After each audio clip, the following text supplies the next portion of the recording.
Okay, well, welcome to the bakery at Jungle Gems. Today I'm going to tell you about how to use your waffle iron for more than just waffles. We talk a lot about our breads being used for making French toast. And I like to do the French toast in my waffle iron. It gives me lots of nooks and crannies, and that way it holds all the good things that I like to do with mine. The main thing is the quality of the bread. Yeah, you can use Wonder Bread if you want, but boy, it's not worth it.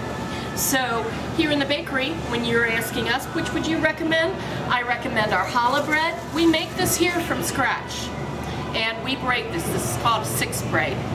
And then we have also today I'm using our Cinnalicious. It's really popular, and we also make this from scratch. We will slice these breads for you, but when you're using the Cinnalicious for French toast, what you should do is slice it yourself, because our machine slices a ½ inch thick. When you're using the cinnamon, because of the spiral cut, you want to slice it a little bit thicker, at least an inch thick, so it holds together. Now, I have my waffle iron from home. It is very beat up, it is well loved, it's traveled a lot. But I'll tell you, after we're bringing it in today and kind of being a little embarrassed about it, I'm planning on heading over to the Gourmet Galleria. I talked to our manager, B. Goldberg, over there this morning about it, and she sells Belgian waffle irons, and she also sells regular waffle irons. And so I want to use the Belgian waffle iron, I think, the next time. When you're using your waffle iron, you can use it for more than waffles. You can use it more for them French toast. You can make it into a panini. It's just a different form. Panini is a grilled sandwich. So you got your grill iron already. Got the little dents in it, so it's not going to look like a regular one, but it does toast the bread. So let's go ahead and make it. One of the things you want to do when you are making French toast is allow the bread to soak. You don't just dip it in the egg and milk mixture. I have egg, I have milk, I have vanilla, cinnamon, and nutmeg. If I were at home, I'd add a little bit of rum to this for my husband. If I wanted, I could also add some orange juice. I could add some different flavorings, some allspice, whichever you and your family like. But the main thing is let it soak long enough. That way when it cooks, it actually becomes French toast, not bread that's been dipped into something. So I have my waffle iron, and what you do, if you have yours with a setting, like light, medium, and dark, place it on a light to medium setting. It allows it to cook it all the way through. So you do spray it just like you would your regular waffles. And I'm using our product from the bakery here. And I'm going to start with some of our challah bread. It's been soaking for a couple hours in the mixture.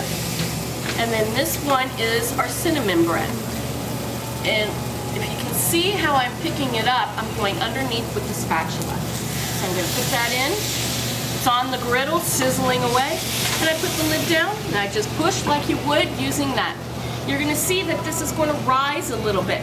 That's the egg in the middle of the bread cooking. So it's doing its thing, it's cooking away. So while that's cooking, let's talk a little bit about what I'm going to do with it. Once it comes off, I'm going to present it on a white plate. I do like presenting on white, and I got this plate from the cooking school upstairs. So normally I don't recommend having glass in a bakery. And then once I'm going to have this French toast positioned here, then I like to serve mine with a little bit of fruit.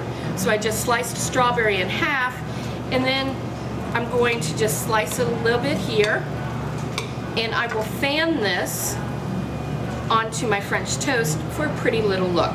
That's all. You don't cut it completely off. You just slice it a little bit and then just push down. It'll fan out. So that'll be pretty. I can do that. I also have some warm honey, and some people like drizzling there, so it's very European to have more of the honey drizzled onto French toast.